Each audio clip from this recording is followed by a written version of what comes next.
네, 오늘의 주요 뉴스입니다. 뉴욕 증시가 기업 실적 및 경제 지표 악화로 나흘 만에 급락했습니다. 다우지수는 226.44포인트 내린 8,149.01로, 나스닥은 50.50포인트 떨어진 1,507.84로 내려앉았습니다.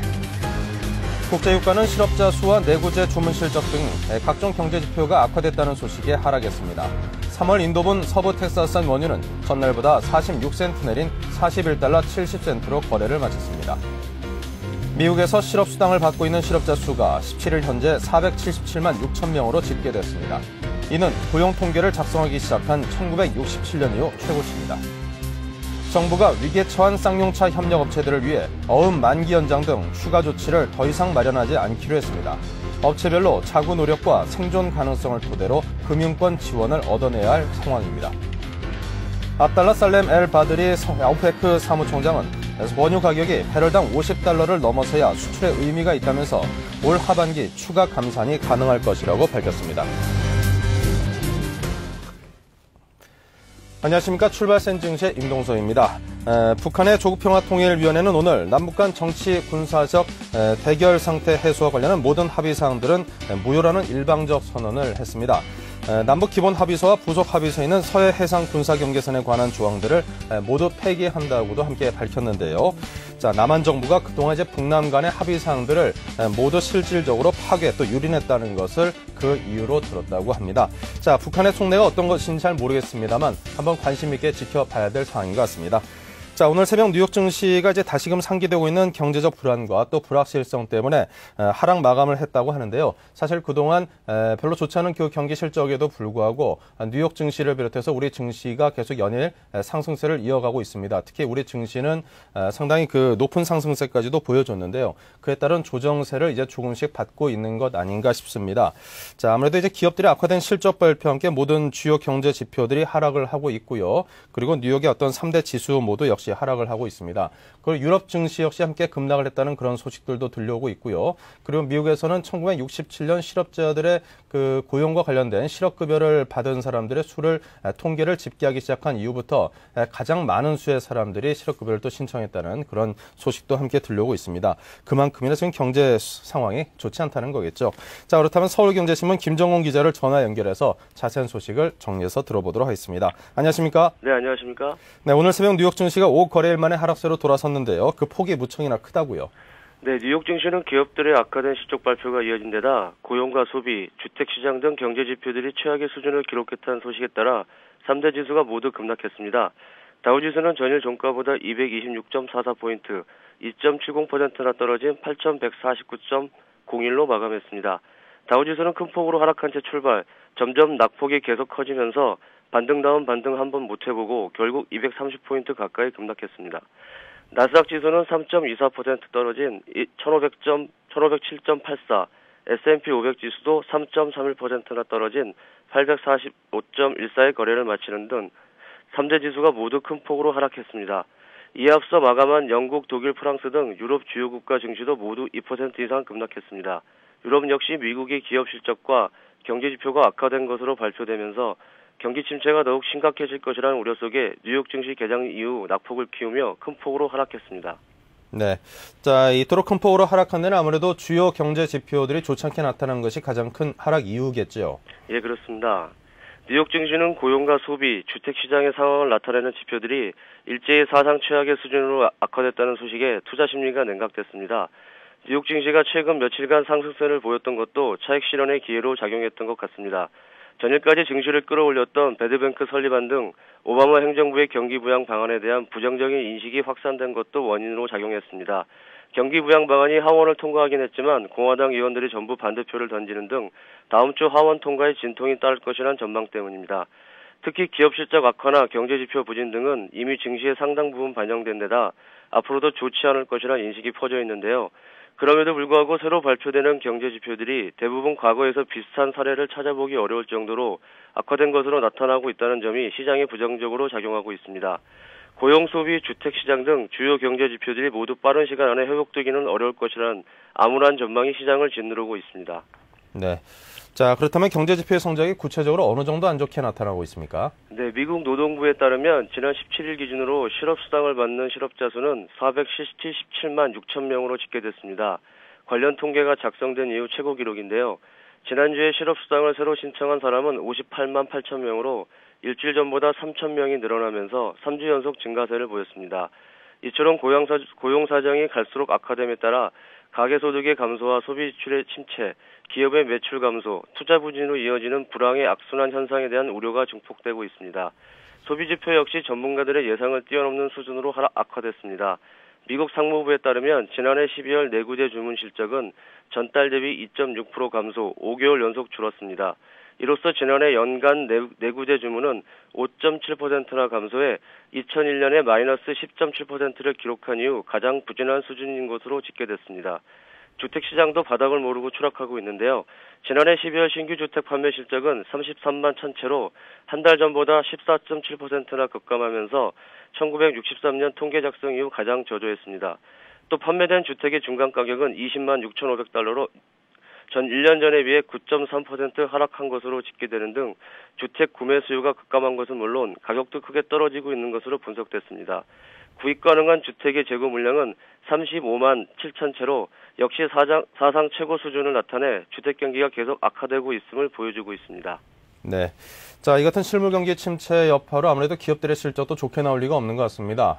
자동차 빅3 가운데 상대적으로 그래도 좀 사정이 낮다라고 하는 포드도 실적이 별로 좋지 않다고요. 예, 그렇습니다. 미국 자동차 빅3 가운데 하나인 포드 실적이 이날 발표됐는데요. 포드는 빅3 중에 미 행정부의 자금 지원을 받지 않아 자금 사정이 그나마 낮다는 평가를 받아왔습니다. 하지만 포드 역시 대규모 적자를 기록하고 보유하고 있는 현금이 다 떨어져 간다는 소식이 이날 발표됐습니다. 포드는 지난해 4분기 손실이 59억 달러에 달했으며 4분기에만 55억 달러의 보유 현금을 소진했다고 밝혔습니다.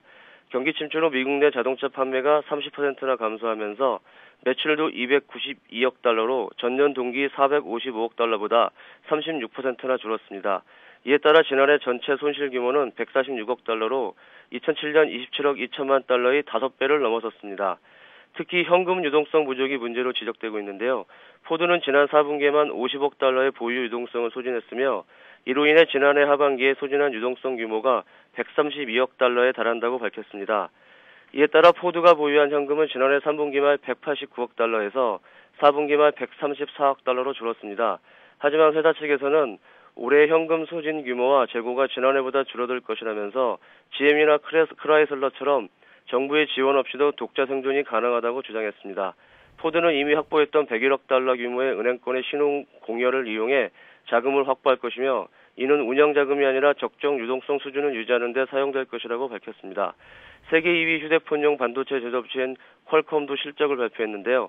퀄컴의 지난 분기 순이익은 3억 4,100만 달러로 전년 동기 기록한 7억 6,700만 달러의 절반 수준으로 감소해 월가 전망치를 크게 밑돌았습니다. 네. 자, 그렇다면 이번에는 상품 시장과 외환 시장에 관한 정리를 해보겠습니다. 네, 국제유가는 석유 재고량 증가와 미국의 경기 침체가 장기화되며 수요가 감소할 것이라는 우려로 하락했습니다. 뉴욕 상호거래소에서 3월 인도분 서부 텍사스산 원유는 전일 종가보다 46센트, 1.1% 하락한 41.70달러의 거래를 마쳤습니다. 런던 ICE 선물시장의 3월 인도분 브렌트유는 67센트, 1.5% 오른 배럴당 45.47달러에 거래됐습니다. 부진한 경제지표가 잇따라 발표된 데다 미 에너지부가 28일 발표한 재고량 수치도 유가락을 견인했습니다. 미 에너지부는 경기 침체로 인해 석유 수요가 감소되면서 지난해 미국의 원유 재고가 전주 대비 622만 배럴 증가한 3억 3,890만 배럴에 달한다고 발표했습니다. 외환시장에서는 부진한 경제지표와 이에 따른 주가 급락으로 안전자산 선호 현상이 부각되며 달러화와 엔화가 동시에 강세를 보였습니다.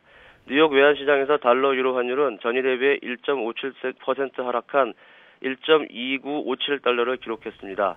엔달러 환율은 0.4% 하락한 89.94에 거래됐습니다.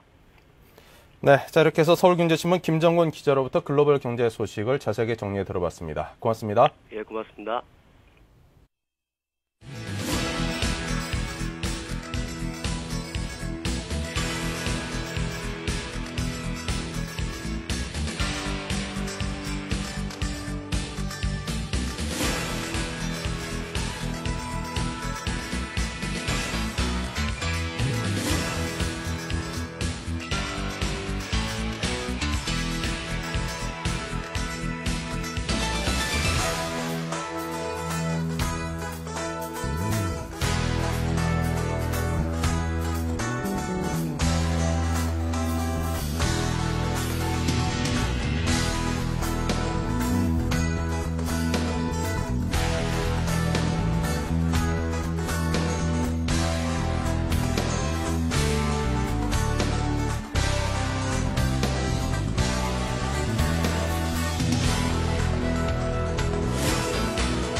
네, 오늘의 투자 전략 시간입니다. 오늘은 동양종합금융증권 홍제시점의 최일종 차장과 함께하겠습니다. 안녕하십니까? 네, 안녕하십니까? 네. 자, 전일 우리장 주요 지표 정리부터 부탁드리겠습니다. 네, 전일 코스피 지수는 8.58포인트 상승한 1166.56포인트로 마감을 했고요. 네. 코스닥 지수는 2.30포인트 상승한 363.98포인트로 마감을 했습니다. 수급상으로는 외국인 기관의 쌍끌이 매수가 이제 특징적이었는데 외국인은 이제 3,783억의 순매수를 보였고요.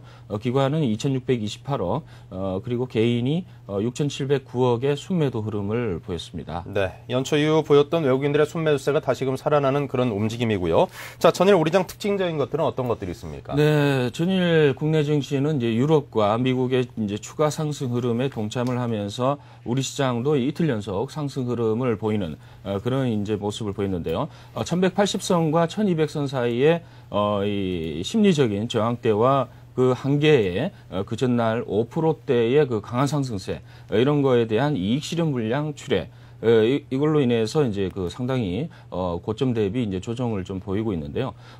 고점은 전일 21포인트 상승한 그 포인트로 이제 그 했고요. 저가는 이제 2포인트까지 이제 그 상승하는 그런 흐름을 보였습니다. 장중 변동성이 이제 계속해서 좀 커지고 있는 그런 상황인데 1월 들어서 이제 외국인 선물 매도 포지션이 29,000계약까지 이제 그 확대됐다가 이틀 연속 선물 매수 포지션을 가져가면서 상당히 좀 줄이는 그런 모습을 보이고 있습니다. 이틀 연속 이제 프로그램 매수가 이제 그 확대되는 그런 이제 긍정적인 수급 패턴을 보여줬고요. 업종별로 보게 되면은 종이 목재와 서비스 업종이 2%대의 상승 흐름을 보였고요. 유통과 전기전자, 철강 업종, 건설 업종이 1%대의 상승 흐름을 보였습니다. 반면에 통신업종과 그리고 이 보험, 증권 업종이 2%대 그리고 1%대의 그 하락 흐름을 보였습니다. 특징 종목으로는 이제 증권사의 매수 러브콜 보고서가 나온 현대제철이 6%대의 상승 흐름을 보였고요. 중형주 쪽에서는 구조조정 대상 기업으로 분류되는 경남기업이 상한가에 진입을 하는 모습이었습니다. 그리고 이 자회사인 키움증권의 지분을 축소한다라는 재료로 다우기술이 또 상한가에 진입을 했고요. 그 다음에 실적이 부각이 되고 있죠. 한솔제지와 세아 종목이 7%대의 상승 흐름을 보였습니다. 소형주 쪽에서는 환율 수혜와 작년 순이익 흑자 기대감으로 인해서 종근당 바이오가 상한가 진입하는 그런 모습을 보였고요. 네. 그리고 5만 원권 지폐 발행이죠. 이 관련해서 이제 청어컴넷이 이제 상한가에 진입하는 모습을 보여줬습니다. 테마 흐름으로서는 이제 배터리 업체가 이제 강세를 보였는데요. 로켓전기와 세방전지가 계속해서 강세 흐름을 보이고 있습니다. 네, 자 이렇게 해서 전일 우리장의 특징적인 모습들을 함께 정리를 쭉 해봤습니다. 자, 그렇다면 오늘 우리 시장의 그 움직임의 방향을 예측해보는 것도 상당히 중요할 텐데요. 전일 미국 증시가 조정을 받는 모습을 보였기 때문에 자 우리 증시도 아무래도 그 장 초반 상황에는 그로부터 좀 자유롭긴 힘들지 않겠는가 그런 생각이 조심스럽게 드네요. 네, 그렇습니다. 미국 증시가 계속해서 상승을 하다가 이 경제 지표와 그 실적 부진에 의해서 하락하는 큰 폭의 좀 하락을 하는 모습을 보여줬는데요. 우리 증시도 마찬가지로 1180포인트대와 1200포인트대의 심리적인 저항대 이런 것에 이제 부딪히면서 재차 1200포인트 돌파를 이제 실패하는 그런 모습을 보이고 있습니다. 전반적인 수급 상황은 조금 긍정적인 면이 없잖아 있는데요. 외국인의 선물 매수가 들어오는 상황에서 다소 이제 프로그램 매수가 들어오는 상황은 긍정적이다라고 말씀드릴 수 있습니다. 그렇지만은 미국 증시가 하락을 한 만큼 그리고 이제 재차 경제 위기가 다시 부각이 되는 만큼 다시 외국인의 선물 매도세가 진행이 되면서 프로그램 매도가 전주와 마찬가지로 진행이 될 가능성이 크다라고 보고 있습니다. 그래서 오늘 우리 증시는 이제 전일의 고점 1179포인트죠. 일단은 1180포인트대의 그 심리적인 저항대를 이제 돌파를 못하고 다시 하락을 하는 그런 모습을 보이고 있는데 오늘은 전약 후강의 모습을 한번 보이지 않을까 이렇게 보고 있습니다. 그래서 약 12포인트 하락한 1150선에 지수 조정을 예상을 해보겠습니다. 네. 자, 그렇다면 이제 전략에 관한 이야기로 옮겨가 보겠습니다. 투자 포인트를 어디다 두고 움직이는 게 낫겠습니까? 네, 그렇습니다. 일단 전략 자체는 지수 관련 중대형주 쪽으로는 일단은 이제 요번에 글로벌 증시가 하락한 만큼 눌림목 구간이 나올 것으로 이렇게 보고 있습니다. 그래서 중대형 쪽으로서는 일단 지수 눌림목 발생 시 어느 정도 이 저점 매수할 가능성이 좀 있다라고 보고 접근 전략을 제시해 드리고요. 이러한 흐름 자체는 이제 글로벌 증시 자체가 상승 랠리를 어느 정도 재차 가능하다라는 점에서 한 2, 3일 정도의 관망을 한번 하신 다음에 재차 매수를 하시라고 이제 말씀을 드리겠습니다. 그리고 그동안 이제 이 주도업종과 주도주가 없었는데, 이 전일에 이제 전전일이죠. 키몬다가 파산을 하면서 IT 업종, 반도체 업종에 대한 이제 이 재평가가 진행이 되면서, 삼성전자와 하이닉스가 연속적인 상승 흐름을 보였는데요. 우리 시장의 이제 이러한 주도업종이 없었던 그 답답한 흐름에서 어느 정도 방향성을 어느 정도 이제 예상을 해볼 수 있다라고 본다 이러면은, 한번 선순환적인 측면에서 IT 쪽에 이제 접근 전략을 한번 제시를 한번 해드리겠습니다. 그래서 IT 쪽에서는 삼성전자와 하이닉스, 수익률 측면에서는 하이닉스 쪽으로 접근해 보시는 게 좋을 것 같고요. 그리고 이 은행과 증권 쪽 이런 쪽도 지수 관련 대형 종목으로는 충분히 접근 가능하다라는 측면에서 지수 눌림목 발생 시에 한번 분할 매수를 하실 것을 권해드리겠습니다. 그래서 은행 쪽에 이제 관심을 두셔야 되는 종목으로는 우리금융하고 KB금융, 하나금융지주를 핵심 종목으로 이제 살펴보시면 될 것 같고요. 증권주 쪽에서는 우리투자증권, 대우증권, 현대증권, 그리고 건설주 쪽에서는 GS건설과 현대건설을 핵심 관련 종목으로 이제 살펴보시면 될 것 같습니다. 그리고 테마 업종으로 이제 계속해서 정부 정책 수혜주로서 관심을 가지고 있는데, 이러한 테마 쪽을 이제 공략하실 때는 수익률을 예상을 하시되 리스크 관리에 충실히 하셔야 된다라고 말씀을 드릴 수 있습니다. 그래서 충분히 손절 라인을 지키셔서 매매를 하시되, 최근에 이제 하이브리드 관련주가 이제 부각이 되고 있는데, 이러한 종목도 이제 상당히 관심을 가지면서 이제 접근을 해보셔야 될 것 같습니다. 그래서 사마콘덴서 등의 이제 사마그룹주, 그리고 이제 현대차와 세방전지를 주목을 한번 해보시면 될 것 같고요. 그리고 실적 시즌에 이제 중소형 코스피와 코스닥 업종에 또 관심을 두셔야 된다고 말씀드릴 수 있을 것 같습니다. 그래서 이러한 종목으로서는 현대EP라든가 삼성ENC, SK가스, 세아, 세실, 그리고 웅진케미칼을 중심으로 보시되 장중 테마에 맞춰서 탄력적으로 이 매매를 하시는 그런 전략을 한번 제시를 해드리겠습니다. 네, 이렇게 해서 각 테마별로 설명을 쭉 해주셨습니다. 자, 그렇다면 이제 관심 가질 만한 기업에 관한 그 이야기로 넘어가 볼 텐데요. 일단 관심 가질 만한 그 기업 종목군부터 설명을 해 주십시오. 네, 최근에 이제 2차 전지 쪽으로 또 이제 상당히 좀 관심이 되고 있는데, 네. 관심이 부각이 되고 있는데, LG화학과 우리투자증권, SK네트워크스, 그리고 CJ인터넷, 그리고 이제 카프로가 이제 어느 정도 좀 관심권에 들어와 있고요. 오늘 말씀드리는 종목은 이제 우리투자증권과 SK네트워크스를 이제 중점적으로 말씀을 드리겠습니다. 네. 자, 그렇다면 먼저 우리투자증권부터 살펴보겠습니다. 네, 최근에 이제 금리 인하를 상당히 좀 많이 했죠. 이런 것에 이제 주가 흐름이 이제 상당히 좀 부진했던 부분이 있고요. 투자 심리 개선과 증시 상승에 따라서 이 기대감이 상존돼 있는 상태고, 2월에 이제 자본시장 통합법이 이제 시작이 되면서 증권 업종에 대한 이제 모멘텀이 부각이 되지 않을까 이렇게 보고 있습니다. 차트를 보시면서 매수와 이 손절가 전략을 한번 세워드릴 텐데, 전일에 큰 폭의 음봉이 발생했습니다. 그래서 매수 전략은 16,000원에서 16,500원 사이에 매수 전략을 한번 제시를 해드리고요. 목표가는 18,400원까지 한번 제시를 해드리겠습니다. 18,400원 부분은 어느 정도 오버슈팅하는 구간이다라고 보고 1차 매도가를 제시를 해드리고, 손절가는 흐름상으로 봤을 때 전반적으로 이제 종합지수가 추가적으로 하락하는 부분이 되기 때문에 짧게 잡고 15,600원까지 제시를 해드리겠습니다. 네, 자, 우리투자증권 들어봤고요. 계속해서 또 한 기업은 SK네트워크스를 준비하셨다고요. 네, SK네트워크스는 이제 기업 내용보다는 일단은 기술적인 차트에 주목을 한번 해보셔야 될 것 같습니다. 그래서 차트를 보시면서 매수 전략 한번 제시를 해드리겠는데요. 그동안의 박스권을 이제 상단부를 이탈할 가능성이, 돌파를 할 가능성이 좀 크다라고 보고 있습니다. 그래서 매수 전략은 일단 9,100원에서 9,100원 선에 매수 전략을 제시해드리고요. 목표 목표가는 11,000원 선까지 한번 제시를 해드리겠습니다. 그리고 손절가는 8,900원 짧게 잡죠. 8,900원까지 하락을 하게 되면은 현금 하실 것을 제시를 해드리겠습니다.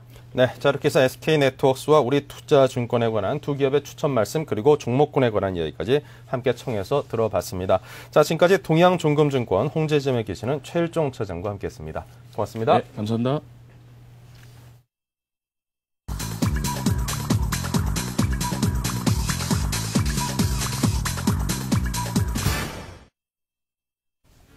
네, 지금 시각이 현재 8시 57분 30초를 지나고 있습니다. 저는 뉴욕 증시가 상당히 깊은 폭의 조정을 받았다고 들었는데요. 자, 그렇다면 과연 오늘 우리 증시 동시효과 상황의 움직임은 어떤지 보겠습니다. 네, 우리 시장도 여러분께서 보시는 것처럼 지금 화면상으로는 단 두 종목, LG 디스플레이와 KT 두 종목만이 아주 소폭의 강보합세를 보일 뿐 거의 모든 종목들이 현재 조정을 받고 있는 그런 모습입니다. 삼성전자가 마이너스 2.71, 포스코가 마이너스 2.31, 한국전력이 약보합세, SK텔레콤이 마이너스 1%, KB금융이 상당히 큰 폭의 마이너스 4.08%의 하락을 비롯해서 금융주들의 움직임이 전반적으로 오를 때나 내릴 때나 상당히 탄력성이 큽니다. 신한지주도 마이너스 3.17%의 하락이고요. 현대차도 마이너스 2.47%, LG전자 마이너스 3.04%로 비교적 큰 폭의 2에서 4%까지의 조정을 받고 있는 그런 모습을 보이고 있습니다. 자, 오늘 상승하고 있는 종목들을 찾아보기가 참 쉽지 않은데요. 그나마 코오롱이라든가 오뚜기, 휴캠스, 현대엘리베이터 등과 같이 어떤 그 시황의 업황에 별로 상관없이 꾸준한 매출이라든가 이익을 좀 시현할 수 있는 그런 종목들이 경기 방어적인 종목들만이 그나마 좀 강보합세를 보이고 있고요. 자, 현대엘리베이터 같은 경우는 2년 연속 업계 1위 실적을 달성했다는 그런 소식이 전해지면서 여전히 1% 넘는 그런 상승세를 보이고 있습니다. 자, 그 밖에 1%대의 상승세를 보이는 종목들이 그나마 상승하고 있는 종목들의 전반적인 움직임입니다. 세아제강, 그리고 넥센타이어와 퍼시스 등이 상승하고 있고요. 카프로와 아세아시멘트 등등은 현재 강보합세로 거래가 되고 있습니다. 자, 하지만 상승하고 있는 종목들을 찾아보기가 쉽지 않고요. 오늘 우리 장 상당히 큰 폭의 어떤 조정을 피해가기는 쉽지 않겠다. 그런 느낌이 드는 동시효과 상황입니다. 자, 계속해서 코스닥 살짝 살펴보겠습니다.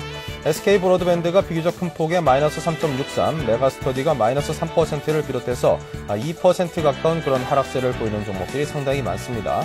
휴맥스와 하나투어만이 플러스 2.62와 1% 조금 못 미치는 상승을 보이고 있고요. 그 밖에 거의 모든 종목들은 대부분 하락세로 시작을 할 듯이 보입니다. YTN도 플러스 1.68%의 상승을 보이고 있습니다. 자, 우측에 있는 종목들도 역시 마찬가지입니다. 자, 지금까지 양시장의 동시효과 상황을 여러분께 정리해드렸습니다.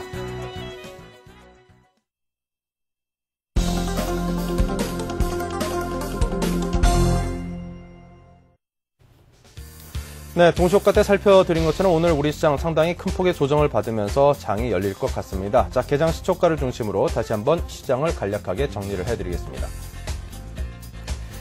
네, 삼성전자가 마이너스 2.8%의 하락을 비롯해서 2%대 하락을 보이고 있는 종목들 많고요. 더 큰 폭의 3%대 하락을 보이는 종목들은 주로 금융주입니다. KB금융과 신한지주 등등이 3.53과 3.17%의 하락세를 보이고 있습니다. 그 밖에 2%대의 하락세를 보이고 있는 종목들이 주류를 이루고 있고요. 대우건설도 마이너스 3.03%로 3%대 하락 종목의 대열에 동참을 하고 있습니다. 자, 그 밖에 1%와 약보합세 정도의 종목들이 상당히 많고요. 금호석유가 마이너스 3.38%의 하락을 하고 있습니다. 자, 대부분의 종목들이 한 1%에서 2% 정도의 하락이라고 정리를 해드릴 수 있겠습니다. 코스닥은 그 하락폭이 조금 더 커 보이는데요. SK 브로드밴드가 마이너스 3%를 비롯해서 셀트리온과 메가스터디 등등이 2% 초중반의 하락세, 성광밴드도 2% 중반, 그리고 현진소재와 동국산업도 비슷한 수준의 하락세를 보이고 있습니다. 자, 휴맥스가 플러스 5.13%의 상승을 보이고 있고요. 네오이즈 게임스가 플러스 1%, YTN이 플러스 3.67%의 상승을 보이고 있습니다.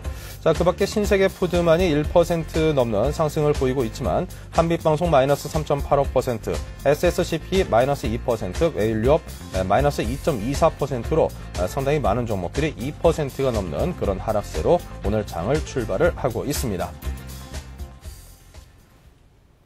네, 교보증권 투자전략부를 연결해서 보다 자세한 출발 시황을 알아보겠습니다. 황비나 연구원입니다. 안녕하세요. 예, 안녕하세요. 네, 이 시각 현재 주식시장 출발 시황부터 정리 부탁드리겠습니다. 예, 전일 뉴욕 증시는 스타벅스와 퀄컴 등의 기업들의 실적 악화와 주요 경제 지표 악화로 하락세를 보였습니다. 미국 12월 내구재 주문이 전월 대비 2.6% 감소하면서 5개월 연속 하락했고요.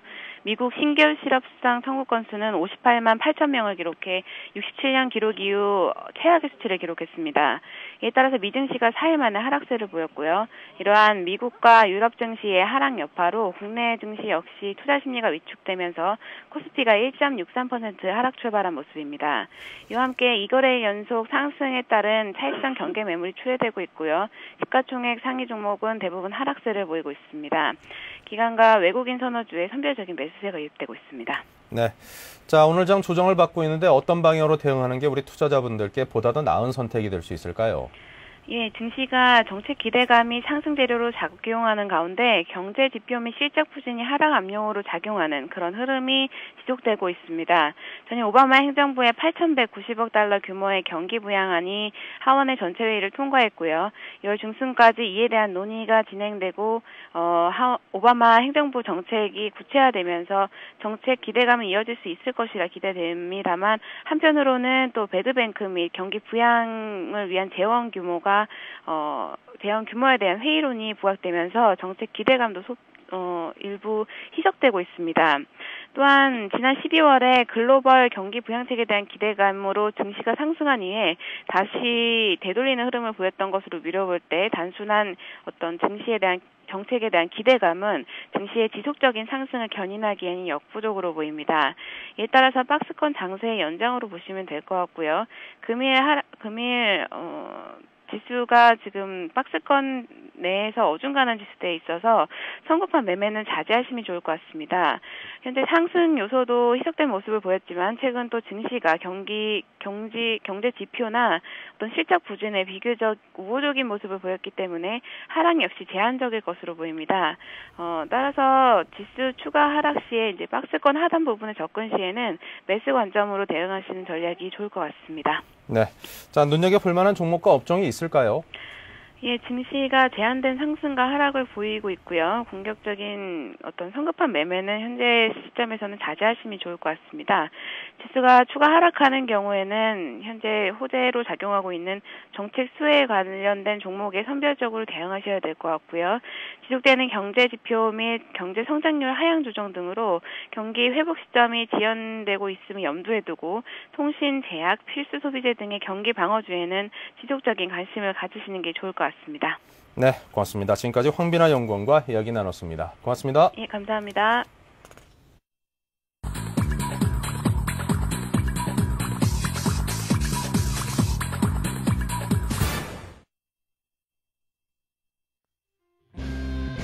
안녕하십니까. 1월 30일 오늘의 서울경제 주요 뉴스 브리핑입니다.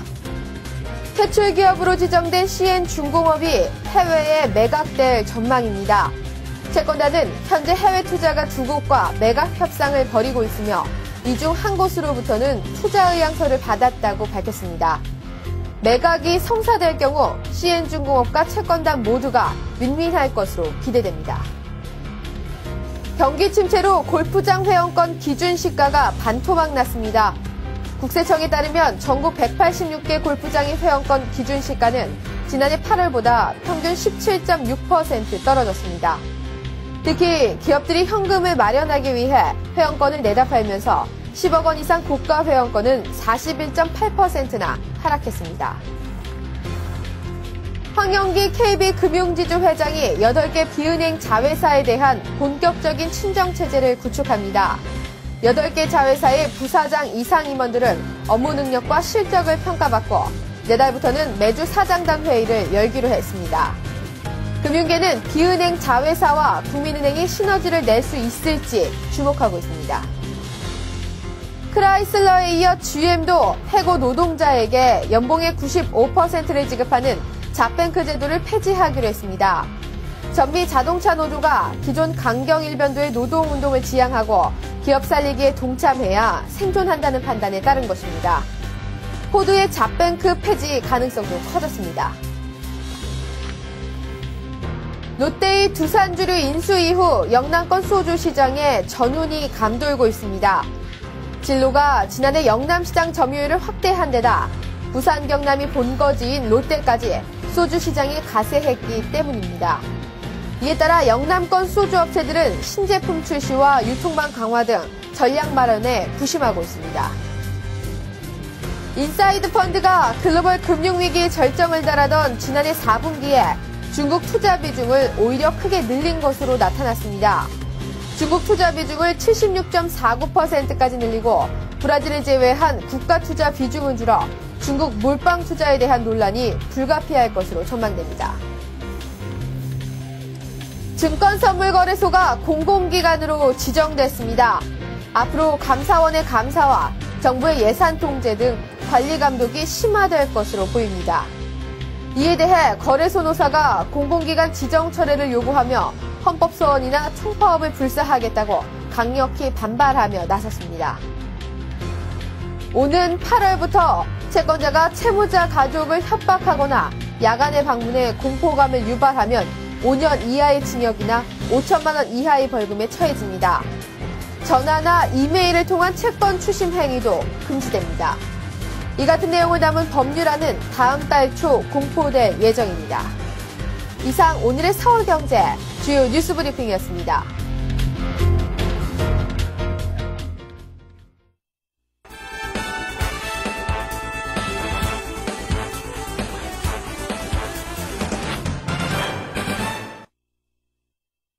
네, 뉴스 따라잡기 시간입니다. 서울경제신문의 이종배 기자 모시고 이야기 나누겠습니다. 안녕하십니까? 예, 안녕하십니까? 네.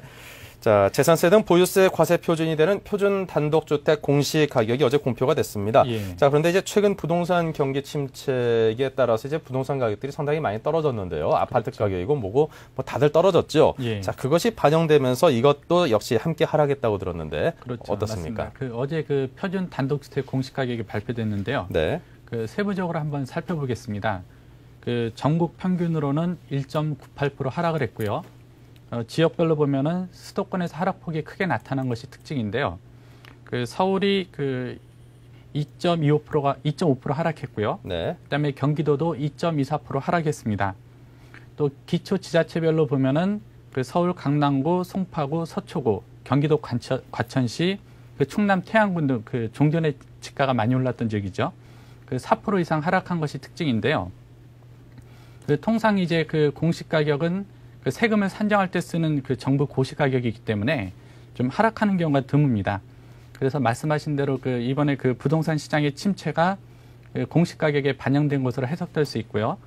그 이번에 발표된 것은 그 표준 단독주택이고요. 네. 그 이제 그 표준 공동주택 공시 가격도 오는 그 4월 30일에 발표될 예정이거든요. 그 단독주택 흐름을 볼 때 그 공동주택도 그 하락이 예상되고 있습니다. 네. 자, 이렇게 해서 아무래도 주택 경기가 계속 좀 가격대가 가라앉고 있는 것을 보여주는 예. 그 흐름을 그대로 나타내는 그렇습니다. 지표로 예, 인식을 예. 해야 되겠죠. 자, 그렇다면 이제 표준 단독주택 공시가격 하락으로 세부담도 역시 함께 크게 줄어들겠죠. 그렇습니다. 그 올해부터 그 재산세 산정 방법이 바뀌는데요.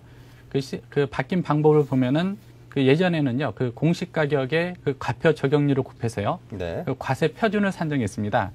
이 과세 표준의 세율을 곱해서 결정을 했는데요. 예를 들어 그 공시 가격이 1억 원이고 그 지난해 그 과표 적용률이 50%였거든요. 네. 그러니까 과세 표준이 5천만 원이 되는 겁니다. 하지만 올해부터는 그 공정시장 가액 비율이라는 제도가 새로 생기면서요.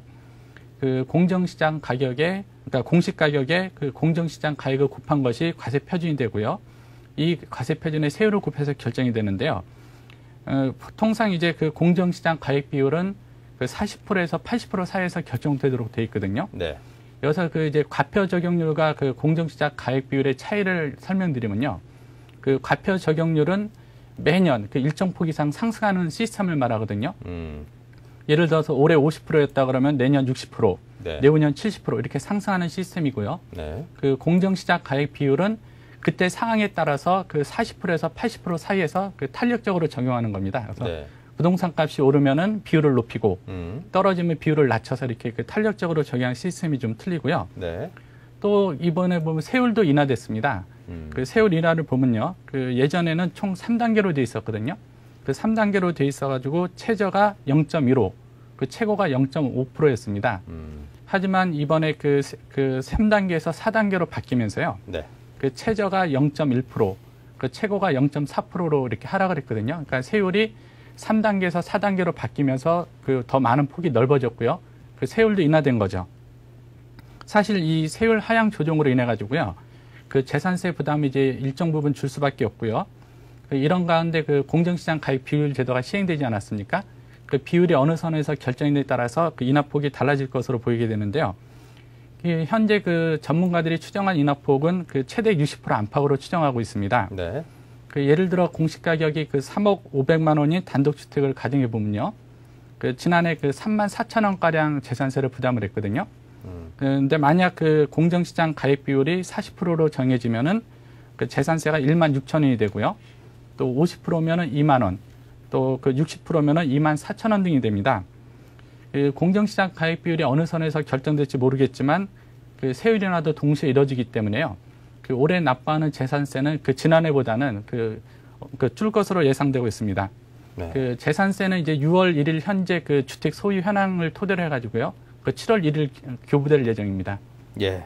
자, 그렇다면 이제 재산세는 지방세로 분류가 되는데 네. 그렇다면 국민들이 부담하게 되는 지방세 부담도 함께 줄어들게 그렇죠. 되는 효과가 있습니까? 그런 효과를 거둬야 되지 않습니까? 근데 네. 좀 더 상황은 좀 지켜봐야 될 것 같습니다. 왜냐하면 이제 말씀드린 대로 그 재산세는 지방세이기 때문에 그 순수하게 이제 지방 재원으로 활용이 되는데요. 네. 올해 계획대로라면은 그 재산세가 많이 줄게 되지 않습니까? 예. 그럼 자연스럽게 이제 지방 재정도 타격을 받을 수밖에 없게 되는데요. 사실 그 현재 그 지방 재정 상태를 보면요, 그 매우 취약한 상태입니다. 그 이제 서울 몇 개구를 제외하고는 그 지자체들이 그 지방 세수로서 그 직원 월급조차 충당하지 못하고 있는 상태거든요. 그래서 상당 부분을 이제 중앙 정부 재원으로 의존하고 있는 상태인데, 이렇다 보니까 정부도 이제 그 지방세 세수가 감소할 수 없다 보니까 그 지방세 세수 보존 방안을 그 추진하고 있거든요. 네. 그 대표적인 게 이제 지방 소비세 신설입니다. 그러니까 지방 소비세 신설하는 방안을 지금 논의하고 있는데요. 만약 그 재산세가 줄더라도 그 지방 소비세가 신설되는 등 그 새로운 지방세가 신설된다 그러면은 그 납세자 입장에서는 결국 그 세금이 줄어들지 않는 효과가 나타날 수 있지 않습니까? 좀 더 상황은 좀 봐야 될 것 같습니다. 네, 아직까지 지방세 부담이 감소할 것을 기대하는 분들은 좀 더 기다리라는 그런 말씀으로 이해하겠습니다. 자, 그리고 정부가 어제 대통령 주재로 회의를 갖고 일자리 창출 방안을 논의를 했다고 합니다. 지금 가장 시급한 문제 중에 하나가 급격하게 줄어들고 있는 일자리를 지켜내는 것이고 그렇죠. 또 더 나아가서 이제 일자리를 늘리는 것일 텐데, 근데 여기서 나온 그 내용들을 보면 별로 새로운 내용들이 없다, 이런 그렇습니다. 비판도 있더라고요. 예, 어제 말씀드린 대로요. 그 대통령 주재로 그 4차 비상경제 대책회의가 열렸는데요. 네. 그 주요 주제는 일자리 나누기였습니다. 그 여기서 논의된 내용을 좀 간추려 보면요. 그 임금 삭감 시 그 일정 비율만큼을 이제 그 비용으로 처리해서 기업의 세부담을 덜어주는 것이 하나 있고요. 또 고용을 유지할 경우 주어지는 그 지원금 규모를 확대하고, 네. 또 그 임금 피크제에 따른 그 보존 수당을 지급하고요. 또 근로시간 단축 지원금 등이 있는데요. 이 중 그 어제 회의에서 그나마 이제 새롭게 제시된 것이 그 임금 삭감 시 그 비용으로 처리해서 그 세부담을 줄여주는 거거든요. 네. 나머지는 이미 시행되고 있는 사안이고요. 문제는 이들 방안이 효과를 거두기 위해서는요, 그만한 예산이 뒷받침돼야 되는데 이에 구체적인 아직 실행 계획은 없는 상태입니다. 또 이런 그 집행 계획의 그 효과를 거두려면은 노동계의 그 참여 양보를 이끌어내야 되는데 이 부분도 아직 미흡한 상태거든요. 네. 그렇다 보니까 일부에서는 벌써 이런 그 정부 정책들이 그 구호에 그칠 가능성이 높다는 지적도 나오고 있습니다. 그러니까 뭐 일자리를 뭐든 나누자라는 게 사실 그동안 그 일자리를 지키고 그렇죠. 있는 사람의 일정 부분 또 희생을 또 바탕으로 해야 그렇죠. 되는 것도 있느니만큼. 예, 그러기 위해서는 이제 그 사회적인 전반적인 어떤 합의점을 이끌어내야 되는데, 어떤 정책보다도 더 중요한 거는 그 합의점을 이끌어내는 게 먼저 수반이 돼야 되거든요. 네. 이런 면에서는 아직 우리가 좀 지쳐진 상황이죠. 네. 예. 자, 일자리와 관련된 내용으로 한 가지 더 이슈를 살펴보겠습니다. 요즘 비정규직 기간 연장을 두고 정부와 노동계가 이제 무척이나 첨예하게 대립을 그렇죠. 하기 시작했습니다. 앞으로 전국에 어떤 큰 폭발력이 큰 도화선에 불이 붙었다, 이렇게 표현을 해도 될 것 같은데, 당정이 현재 2년에서 4년 연장으로 가닥을 잡았다고요? 예, 그렇습니다. 당정이 비정규직법 개정을 더 이상 늦출 수 없다고 지금 속도를 내고 있는데요.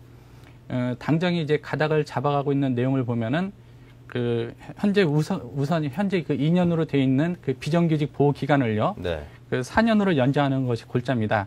즉 최소 이제 4년 동안은 그 비정규직을 채용을 한다는 것을 의미하고요. 아울러 그 정규직을 그 비정규직을 정규직으로 전환할 때 그 법인세 감면 등 인센티브를 제공하는 것이 주된 내용인데요.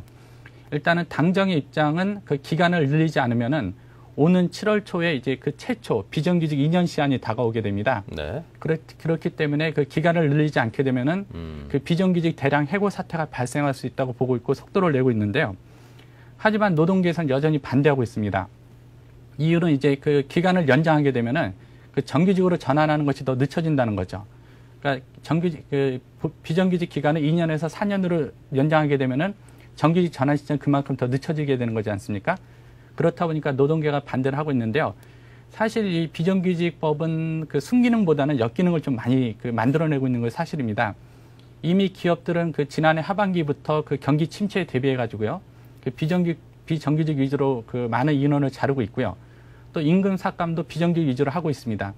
이렇다 보니까 그 비정규직 보호법이 그 비정규직을 보호하는 게 아니라 그 더 한계로 내몰고 있는 상황이 되고 있거든요. 네. 그래서 어떻게 보면 한국 그 노동 시장이 어떤 호구로 좀 작용하고 있는 상태였는데요. 이게 이번 그 비정규직법 개정 논의를 토대로 해가지고 그 MB 정부가 이 문제를 어떻게 처리할지도 좀 관심을 모으고 있습니다.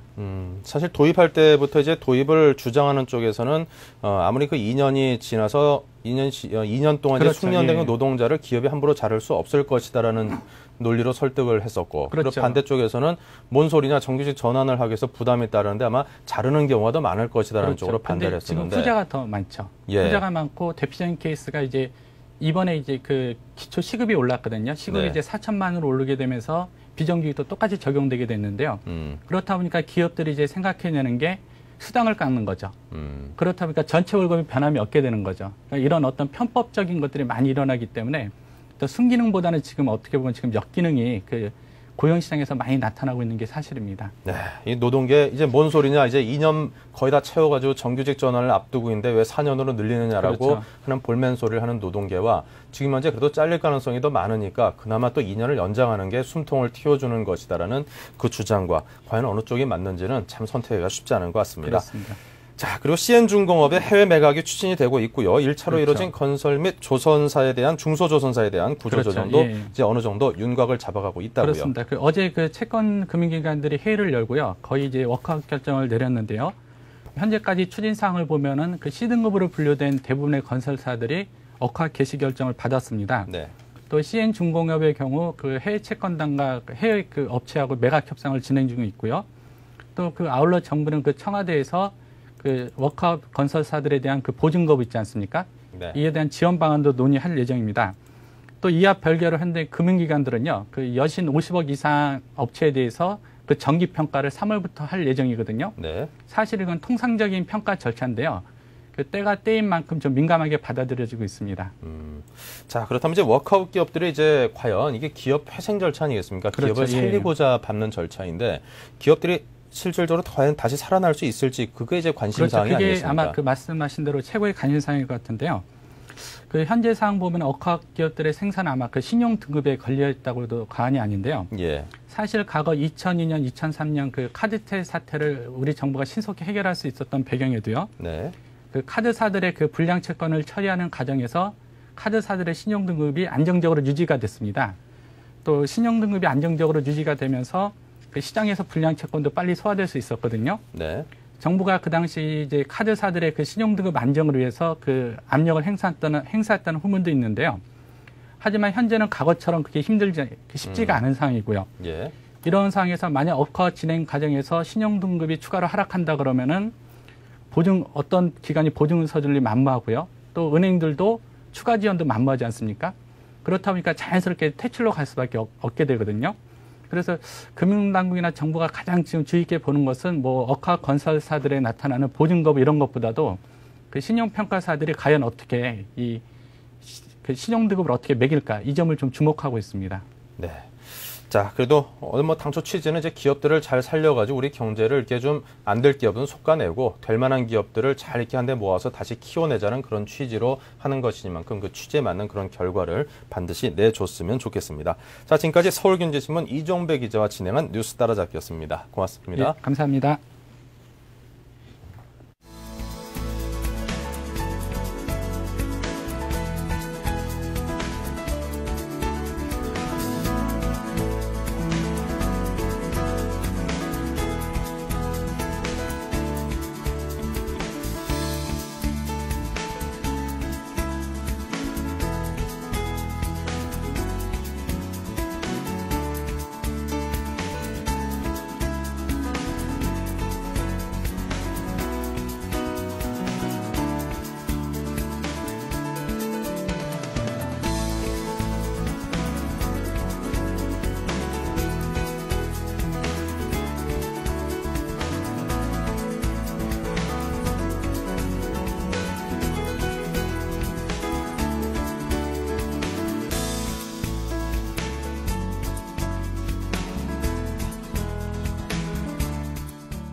네, 우리 증시가 개장 시황 때 짚어드린 그 하락세 출발처럼 지금 현재 상당히 좀 적지 않은 폭의 그런 조정을 양시장이 받고 있는 모습을 보이고 있습니다.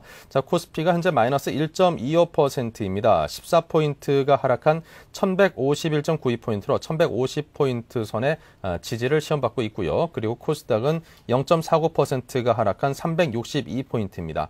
환율은 9시 18분 기준으로 5원 50전이 상승한 1384원으로 현재 거래가 되고 있습니다. 자, 그동안 뭐 급등도 했고요. 그리고 급등세에 이은 또 소폭의 상승도 이끌었기 때문에 오늘 조정은 어떻게 보면 예견된 조정이었다고 생각이 되고 지금 뭐 전체적으로 미국 증시라든가 글로벌 증시가 좋지 않은 모습을 보였기 때문에 동반해서 함께 살짝 좀 조정을 받는다는 정도로 인식을 하면 될 것 같습니다. 그나마 다행인 것은 그 폭이 생각보다 크지 않다는 것에 위안을 삼아야겠습니다. 자, 저희는 여기서 인사드리겠습니다. 고맙습니다.